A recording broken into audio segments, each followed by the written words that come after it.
Hi, I'm Lori George with Let's Make Art. Welcome to part 3 of our Acrylic Beginner Series. Today we're going to talk all about color.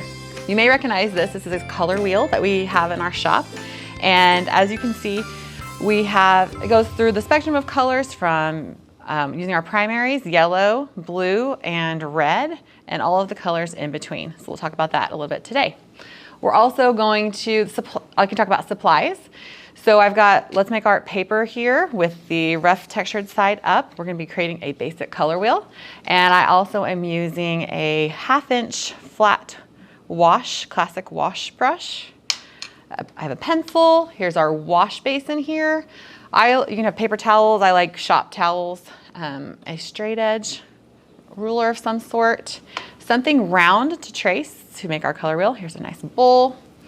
And then your primary colors, which today we have primary yellow, primary red, and primary blue. And these are all included in the acrylic starter box if you happen to have that. Speaking of that, in the acrylic starter box, there's a more in-depth lesson. So today we're going to have a basic lesson on color, but if you want a more in-depth lesson, definitely check out our acrylic starter box because I'll be talking about that even more in even more detail there. Okay, let's get started. So, do you know, Keenan? Yes, ma'am. Who first invented the color wheel? I have no idea. I didn't know that either until recently. So Sir Isaac Newton actually was the first person to put the spectrum of colors into a wheel form. What? And then other people along the way have perfected it and gotten to where we are today. There's actually even different versions of color wheels. But anyway, pretty neat, huh? That old Newton I didn't know guy, that. He's got a lot of rep out there. Yeah, he's got some talent. Serious. So let's talk about a couple things. So color basically is kind of the general term that we use to describe all the different colors and which hues and shades and tones and all the different colors that we see. And then we have the word hue, which really refers more to a color family. So like a blue hue or a green hue. So the dominant, like the origin kind of that color. And then we have tint, tone, and shade, which we talk about that actually in the acrylic starter box in the lesson there. Perfect. And basically a tint is if you add white, a shade is when you add black to a color, and then a tone is when you add a medium gray. What? Yes. So I think that's good for getting started. Because we'll talk about the rest as we go along. Now, one thing I like to do with my extra paint, so I'm going to get, you can kind of see what I did here. Okay. I like to have some extra paper on hand to use as a brush board so that I can, one, not waste paint and use it up, right? And then also this could become a fun abstract or an underlayer for a project that I plan to do. So I'm going to have those ready to the side. And today I'm using the Let's Make Art 6x9 watercolor paper. That's travel happy right there. That is, That's so handy. I like the different sizes. Gives me options. Okay, so let's go ahead and make a color wheel. So I'm going to take my bowl here and just center it on the page. And I'm going to take my pencil. And this doesn't have to be perfect, right? This is for our learning. If you want to be exact, that's fine. But you do not have to be. Okay, so I've got my circle. Then I'm going to take my straight edge and I'm going to go ahead and find the middle, kind of the center. I'm going to eyeball it. You can be exact if you want. And then I'm going to do my horizontal line across first here. See how we do. This is probably the part that I'm most nervous about. Good. Hey, Nailed not it. bad. Nothing to be nervous about here. Yeah. So for this color wheel, we're going to do a 6-part color wheel. On a lot of other color wheels, like this one and the one that we do in the starter box, it's 12 colors. But we're going to keep it simple today. All right, so I'm going to go ahead and come here, and I know I need to split this half into 3 sections. So I'm going to see what I can do, kind of making a couple little notches here and there. I might move that one over a tiny bit. Okay, and then do the same thing down here, kind of divide it into thirds. And again, I'm not going to go for perfection today. I am going to mark my center point, though. That might be helpful. Ish, right? Ish. Okay. Well, maybe.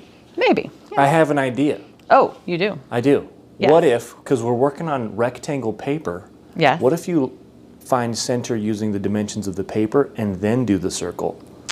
I think that sounds great for someone who wants to be exact. Yes, for if you're could. worried That is about very it. smart, actually. I'm sure there is a way to do that. They're right. Dang, Keenan. Listen, I have to. You've got great I can't eyeball. mathematical skills, I see. None. I have to rely on several tools. Okay. Or I will feel like I just need to start over all the time. That's nice. Well, you know. Yeah. I think it's good to do that sometimes. It's also good to be like, you know, I'm okay with it not being perfect, and it's all right. Oh, totally. I agree. So that's not perfect, but it's going to do the job. So what I'm going to do is I'm going to kind of take this as my model color wheel here. Let's see. And I'm going to put, oh, actually I want yellow. So I'm going to put yellow at the top. So I'm just going to write yellow here. You can put a Y if you want to. And then I'm going to skip one and put my next color. Oh, which, by the way, Keenan, you know what the primary colors are, don't you? I do. Yellow, red, and blue. Yellow, red, and blue. So those are the colors we're using today. I'm going to start with my lightest value because I'm going to mix and I want to keep from contaminating my colors. So I like to start with my lightest color. So I'm going to put yellow on top. And then I'm going to skip one and then put my next primary color, which would be red. Skip one and put my last primary color, which would be blue. Okay? So we'll go ahead and get started. Okay, using yellow. You know, when I first learned to mix colors from all of the primary colors, I'm going to dampen my brush, by the way. I always want it to be somewhat wet, not completely dry, but then wipe off excess. When I first started mixing colors,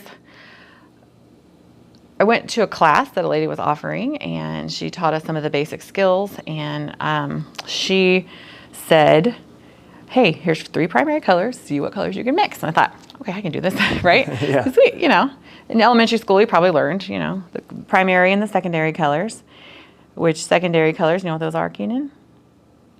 I want to say yes. Yeah, I bet you do. But I don't know that I can answer accurately.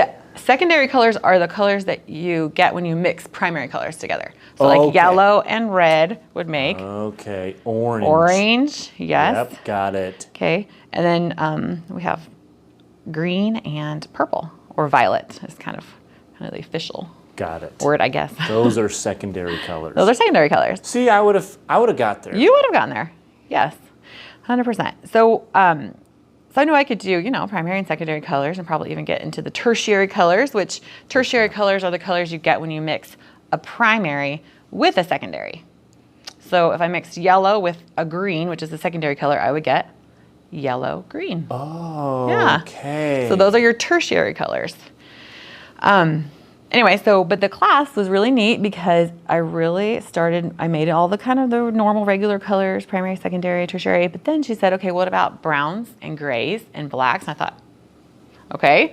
And it was really neat and eye-opening to do that. I made all sorts of different neutral colors and kind of just learned to not worry about what I'm doing and just paint and kind of experiment, see what I get. So that was pretty cool. All right, so I'm gonna take my extra paint that I have on my brush now that I filled that in. And to get a nice straight line on your edges, which don't worry too much, use just a little less paint and a little more water. Make your paint a little more fluid, and then hold your brush straight up and down, and that'll help you get a nice straight edge. Nice. Okay, and then I'm just gonna take my paint and wipe my brush off here. That's gonna look so fun. So sometimes I take a little more time on this to make it look neat. Other times I really am just kind of washing off my brush. No big deal. All right, so I'm gonna go ahead and clean my brush off. And when you're making a color wheel, you wanna be sure that you are pretty good about cleaning your brush off. Otherwise, you're going to tint your other colors, right? And we want it to be somewhat pure. Okay. All right, so next I'm gonna go ahead and move to my red. Let me put some red on here.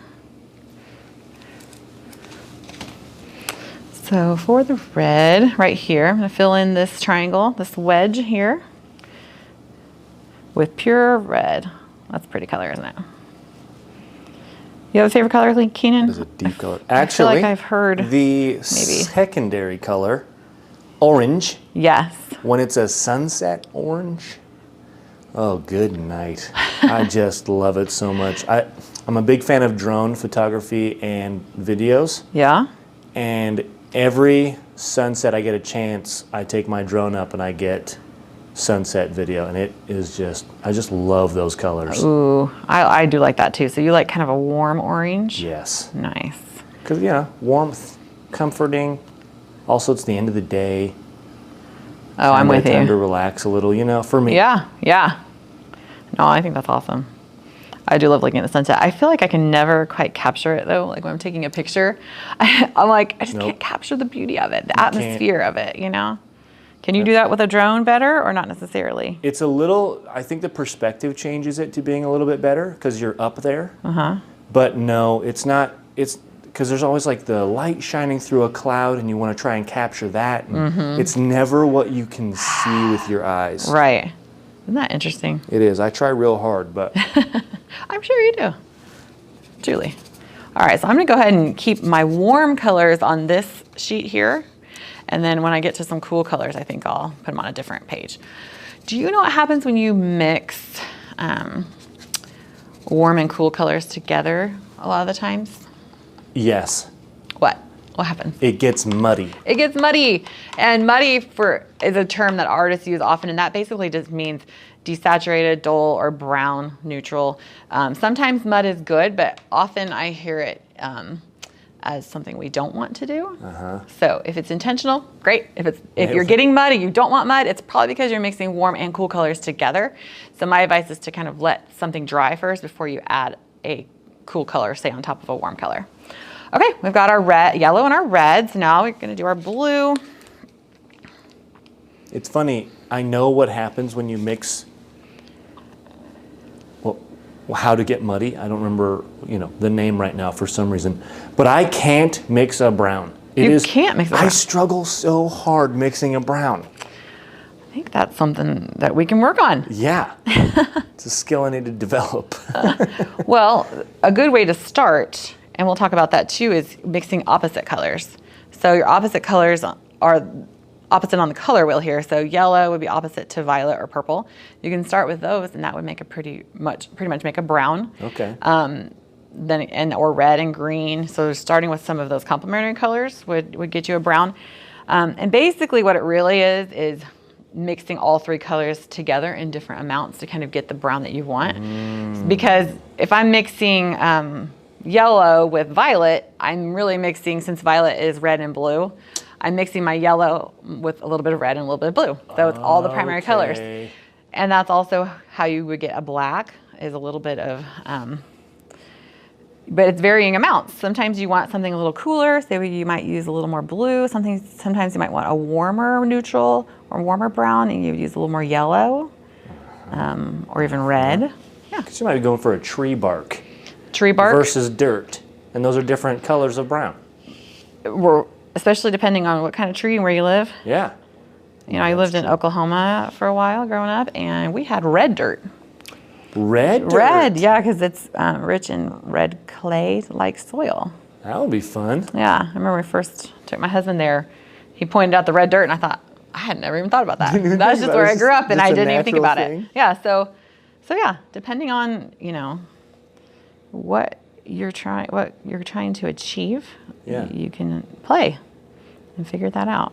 That's great. And the more you do it, the more you get used to it too, and you kind of know without having to just haphazardly guess. You'll kind of have an idea. But I say, don't be afraid. Try it. Never fear. Never fear. Art is here. Art. There you go. I like that. That might be our next T-shirt, right? Yeah. Never fear. Art is here. Okay, so we've got our primary colors here. I'm going to go ahead and switch to my cool brush board here.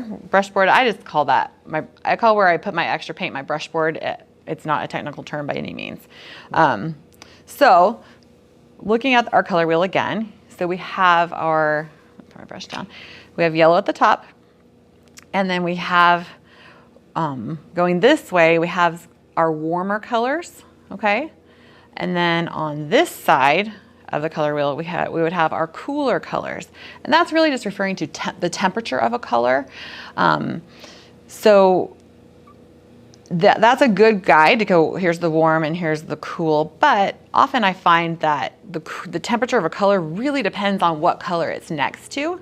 And so keep that in mind when you're trying to go warmer or cooler, is that you may just need to make a little adjustment and think about the color is going next to. Does that make sense? Yeah. Does that make sense? Okay. So I'm just gonna wash off my blue here. I do like blue too. It's really pretty. Blue, there's like a lot of shades of blue, aren't there? There's a lot of good shades of blue. And blue is one of our stronger tinting colors, so I'm gonna actually go the extra step and kind of wipe off any of the extra paint that got up into the ferrule or the bottom of the bristles there, the heel. Wash that off. The heel? The heel of a brush. There's so many names I don't know. Yeah. Well, in our part 2, we talk about brushes in the beginner series. Okay, and we learn the different parts of the brush. That's true. Yeah. Okay, so I'm gonna make sure that I've got that clean because I don't want to contaminate the color since I'm trying to be a little more exact with the color wheel, but really not a big deal. This is for learning. All right, so to make yellow, I'm gonna mix yellow with, to make orange, I'm gonna mix yellow with red. And red is also somewhat of a strong tinting color, so I'm just gonna kind of pull from the edge, start with yellow, pull from the edge of my red and mix. And then I'm just gonna keep adding a little bit more red at a time until I feel like I've got a nice medium orange color. Yep. That really is strong. Yeah.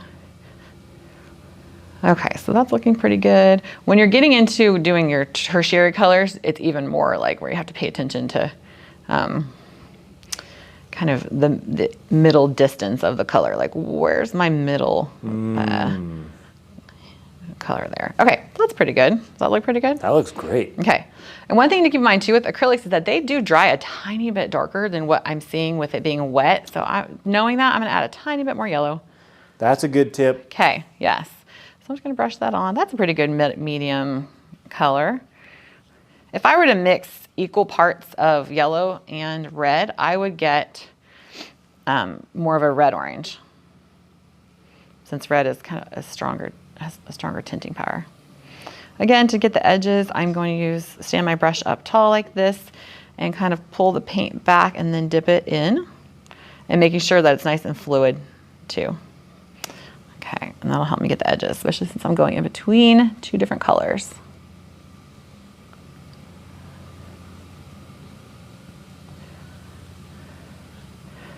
This is such a good visual aid too. Yeah, you know, creating a color wheel is great learning, but also using it to refer back to when you are creating art can be really helpful. And part of that is understanding how colors play off of each other, how they work together. Like if you use your complementary colors, let's say red and green, the eye is going to be drawn to that because they complement each other well, and that is going to probably be an area of focus, also because they're opposites. And so when you're thinking about focal point or interest in your paintings and your composition, you do want to think about color placement and what colors you're using together. Yeah. They say your eye is drawn to the area of most contrast. And so contrast is created in a lot of different ways, right? Color or value, line, shape, like your form, all of those things can play into that. Okay, so now we're gonna do red and blue to make violet. Now, I'm gonna go ahead and start with red because I know blue is an even stronger tinting color, and I'm just gonna pull from the edge here to get a little bit of blue, start mixing that in. See how it does not take much at all? Not at all. And sometimes if you get a little too much blue and you're thinking, oh man, I have to add a ton of red to get back to a better middle color, you might be better off just starting with a new pile of red and then adding some blue into that rather than making a huge pile, right? That makes sense. Yeah. That'd be a lot less work, I guess.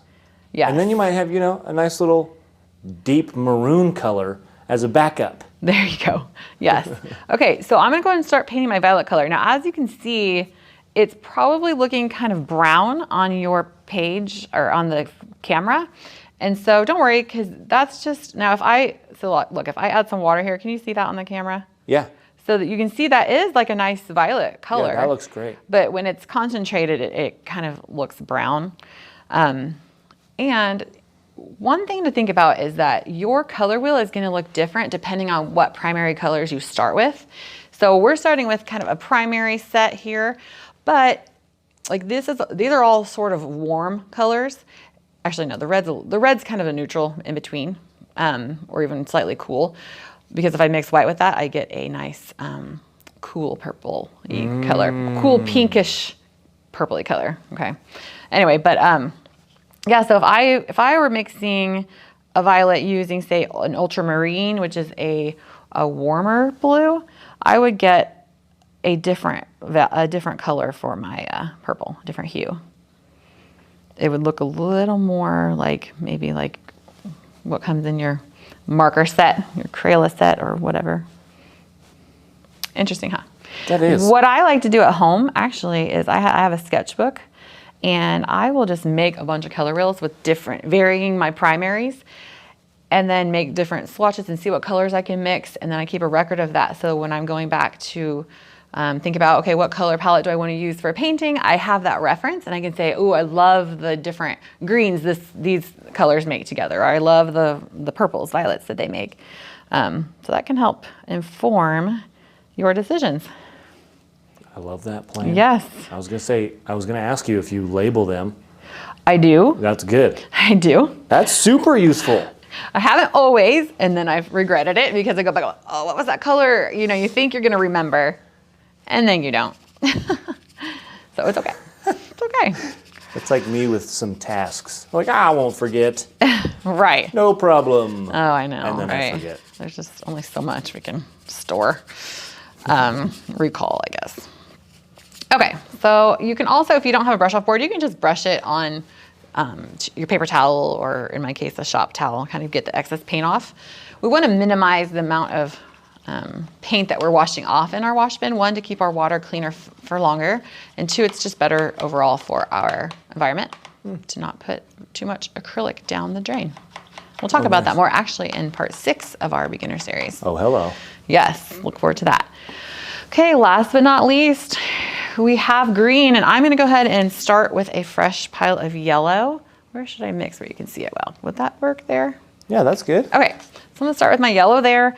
And again, I don't need a lot of blue, so I'm just gonna kind of pull from the edge, making sure I don't touch where that red was, because I don't want, I'll make a brown or a desaturated green, which I love that sometimes, but not for this. In the right situation. In the right situation. Not for a color wheel. That's right. Have you ever made a color wheel, Keenan?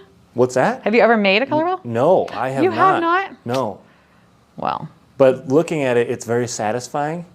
It is. It's one of those, because I like pencil drawings, and I like to look at sketch things. And so when there's an unfinished thing, like you had your first 3 primary colors, I was like, oh, I love that. Right there, where it is right there, I love that so much. So the pencil marking has got me. And so I might do my own color wheel, you know? Nice. I'll have to get into it. I love it.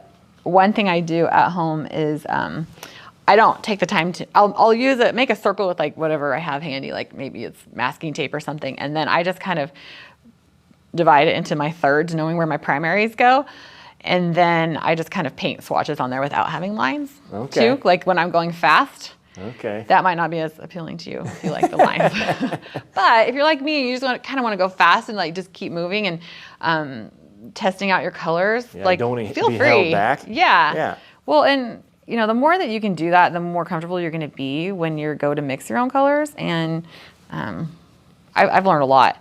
And honestly, sometimes like when I know I want to paint or need to paint just to feel a certain way, and I don't know what to paint, I will often start with color swatching or color wheels, because that gets me going. I enjoy the process of it.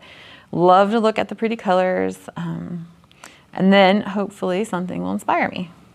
One of my favorite live videos we've ever done, and this was a couple years ago, a guy came and did the live with us, and he had one extra piece of paper dedicated purely to his color swatches for his painting, and that piece of paper was extremely satisfying. Really? He had painted them in little squares through the whole process. Oh my goodness. Nice. Oh, I love it. So you're right. It's a great way to break out some creativity. Yeah. And actually that's very similar to what we're doing with in our starter box too. When we make our color wheel, using up that extra paint.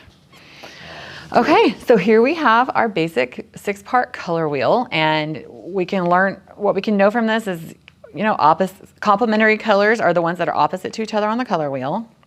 So we've got our yellow and our violet, our blue and our orange, and our red and our green. And as Keenan's learned today, you can start with those if you're wanting to make a neutral or a brown. But also, if I just use a tiny bit of, say, orange in my brown, I'm going to slightly desaturate my blue so it's not quite so bright and vibrant. So maybe I might want that for something that's more realistic, like a sky or something that's more earthy. Oh. So that's one way to also tone down your colors, is to mix a little bit of its complementary color with it. Oh, I like that. Yeah, yeah.